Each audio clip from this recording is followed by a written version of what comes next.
Press the bell icon of the ePathshala channel and never miss another update. So now guys this is your Vijay here. और दोस्तों बहुत बहुत स्वागत है आपका हमारे ई पाठशाला के चैनल पे।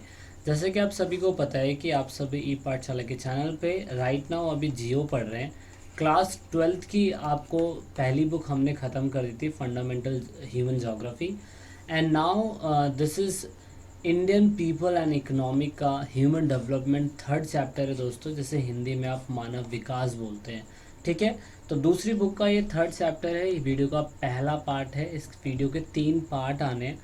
इस पूरे चैप्टर के अंदर हम ह्यूमन डेवलपमेंट से रिलेटेड जितने भी एस्पेक्ट हैं वो सब पढ़ेंगे।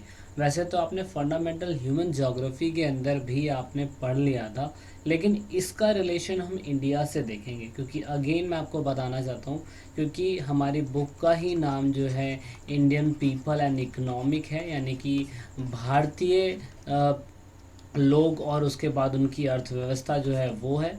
तो इसके हिसाब से हम जानेंगे ह्यूमन डेवलपमेंट का रिलेशन हमारे अर्थव्यवस्था पे कैसा पड़ता है, और भारत ने इसके क्या मायने रखे हैं, और जो ह्यूमन डेवलपमेंट को नापने वाले और उनको मेजर करने वाली कम्युनिटीज़ है वो कैसे सोचती है। ओके, सो वीडियो की शुरुआत में मैं आपको सबसे पहले विकास का मतलब समझाना चाहता हूँ, क्योंकि ह्यूमन डेवलपमेंट का रिलेशन डेवलपमेंट से है। तो आप सबसे पहले समझिए कि डेवलपमेंट होता क्या है, क्योंकि ह्यूमन का मतलब तो आपको पता ही है, किसी भी मानव जाति का होना ह्यूमन है।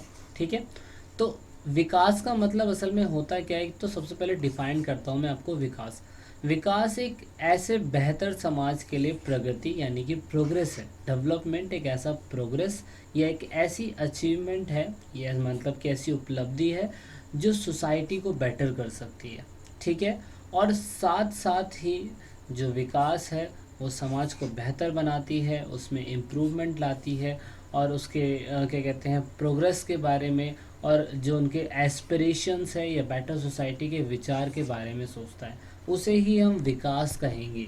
मतलब आप समझ सकते हैं कि हमेशा प्रोग्रेसिव रहना, हमेशा अपनी उपलब्धियों को बढ़ाते रहना और कल्याण के बारे में सोचना कहीं ना कहीं डेवलपमेंट है। और इसका रिलेशन अगर ह्यूमन से हो जाए तो उसे ह्यूमन डेवलपमेंट कहेंगे। मतलब ह्यूमन भी अपनी एक्टिविटी को प्रोग्रेस करेगा, वो भी सोसाइटी के वेलबींग के बारे में सोचेगा, वो अपने इम्प्रूवमेंट और साथ साथ सोसाइटी के बेटरमेंट के बारे में सोचेगा। So this is called the human development. I hope you got some information. आप छोटा सा एक पॉइंट और समझ सकते हैं, अगर आपको ये भी समझना है।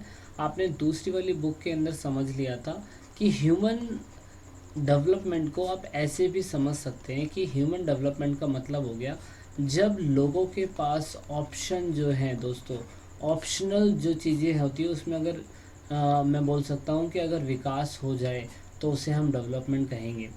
मतलब सिंपल शब्दों में अगर मैं आपको बताना चाहूँ तो आज से हज़ारों साल पहले आपको स्कूल पढ़ने के लिए पाठशालाओं में जाना पड़ता था, या मैं कह सकता हूँ कि आपको गुरुओं के पास उनके घरों में जाना पड़ता था। लेकिन अब एजुकेशन लेने के लिए आप स्कूल ही नहीं बल्कि ऐसे बहुत सारे प्लेटफॉर्म्स हैं जहाँ से आप एजुकेशन ले सकते हैं, जिनमें से एक हमारा यूट्यूब चैनल भी है। मतलब जब लोगों के ऑप्शन में बढ़ोतरी हो जाए तो उसे हम डेवलपमेंट कहेंगे।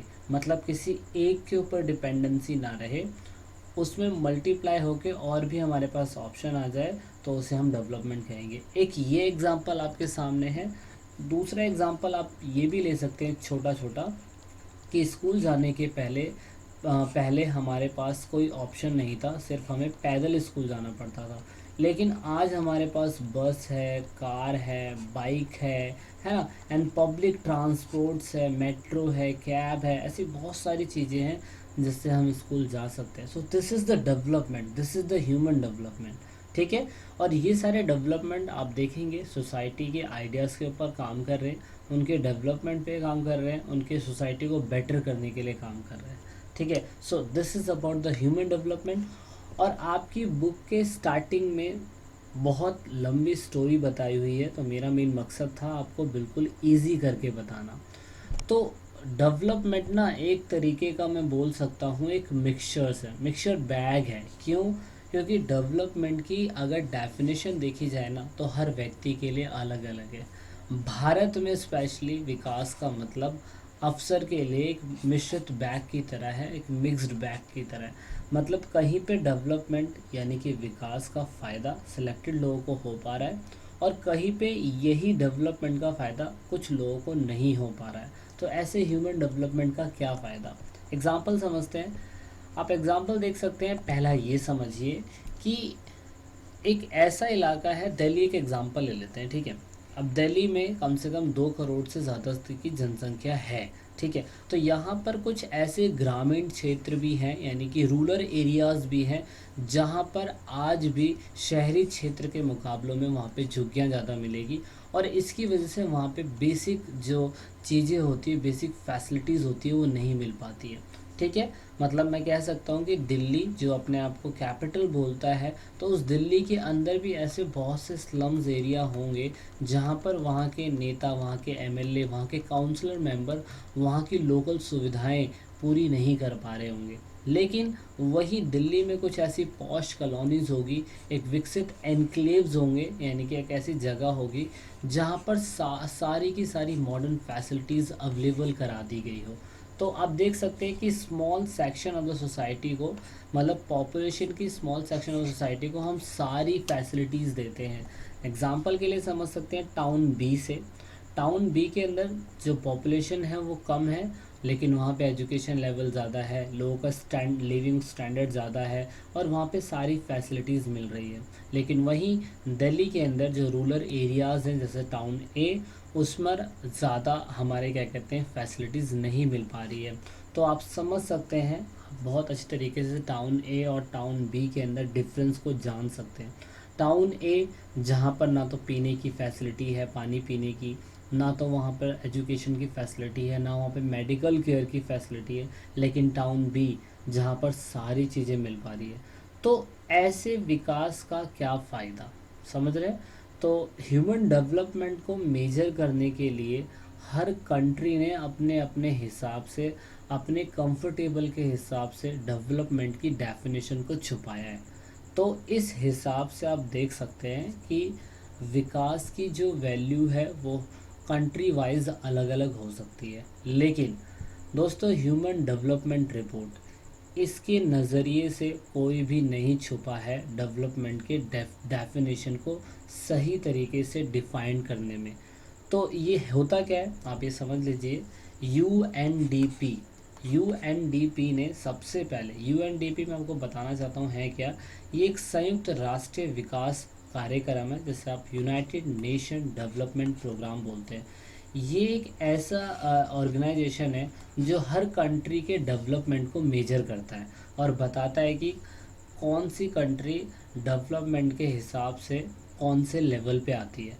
तो उन्होंने ह्यूमन डेवलपमेंट इंडेक्स के हिसाब से उन्होंने एक छोटी सी परिभाषा दी, और उन्होंने बताया कि ह्यूमन डेवलपमेंट की मिनिमम कंडीशन ये हो सकती है। जैसे अगर कोई भी कंट्री प्रोग्रेसिव डेमोक्रेटाइजेशन होगी और वो हमेशा लोगों के एम्पावरमेंट के बारे में सोचेगी, तो वो कम से कम मैं बोल सकता हूँ वो देश मानव विकास के बारे में सोच रहा है। मतलब सिंपल शब्दों में, ऐसी कंट्री जिसमें हमेशा लोकतंत्र यानी डेमोक्रेसी को बढ़ावा दिया जाता हो, और वो कंट्री जो हमेशा ह्यूमंस के एम्पावरमेंट के बारे में, यानी कि उन्हें मजबूत करने के लिए हमेशा सोचती रहती है, उसे हम कहीं ना कहीं ह्यूमन डेवलप कंट्री की कैटेगरी में ले सकते हैं। तो आपके हिसाब से क्या भारत एक डेमोक्रेटिक कंट्री है? यस, भारत एक डेमोक्रेटिक कंट्री है।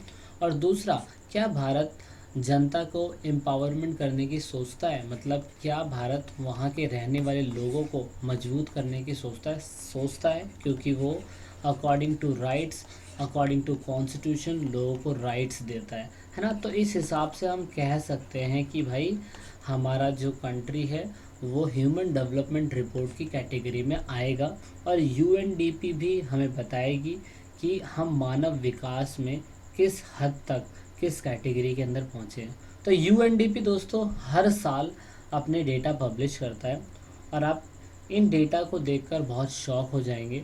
और आप देखेंगे कि यूएनडीपी ने बताया है कि वो सिर्फ और सिर्फ हर कंट्री की बेसिक 3 चीज़ों को फोकस करेगी उनके डेवलपमेंट को लेकर, ह्यूमन डेवलपमेंट को लेकर। वो किन को फोकस करेगी? वो देखेगी किसी स्टेट का एजुकेशन लेवल कैसा है, हेल्थ कैसी है, और वहाँ के लोग अपना जीवन यापन कैसे कर रहे हैं या उनका लिविंग स्टैंडर्ड कैसा है। तो ये बेसिक चीज़ होगी। तो इस हिसाब से, बेसिक चीज़ के हिसाब से अगर आप देखें तो हमने 2010 से 2017 के आंकड़े रखे हैं और ये 2018 के आंकड़े हैं। ठीक है, 2010 में हमारा 136 नंबर था, 2012 में 131 हुआ, 2014 में 130, फिर 131, फिर 129, फिर 130 और फिर 129 हो गया। लेकिन दोस्तों आपकी बुक के अंदर आप देखेंगे तो आप देखेंगे कि इंडिया 130वें स्थान पे है। मतलब ह्यूमन डेवलपमेंट के इंडेक्स में इंडिया कभी भी 100 से नीचे गया ही नहीं। तो इस हिसाब से आप देख सकते हैं कि हमारा ह्यूमन डेवलपमेंट इंडेक्स, जिसे आप शॉर्ट फॉर्म में HDI बोलते हैं, वो 130 नंबर पे आके गिरा हुआ है। और हमारा ह्यूमन डेवलपमेंट इंडेक्स वैल्यू 0.640 है। यानी कि इसे कैसे काउंट करा जाता है? 0 से लेके 1 के बीच में इसको काउंट करा जाता है। और Norway, Germany, USA, UK, Russia, Malaysia, Sri Lanka, Brazil, China, Egypt, Indonesia, south Africa, ये सारी कंट्री आज की डेट में हमारे से ऊपर है। और ये हमारी कंट्री के लिए एक चिंता का विषय बना हुआ है कि कैसे हम अपने ह्यूमन डेवलपमेंट इंडेक्स को बढ़ा सकते हैं। क्यों क्यों सरकार हमेशा अपनी कमियों को छुपाने की कोशिश करती है?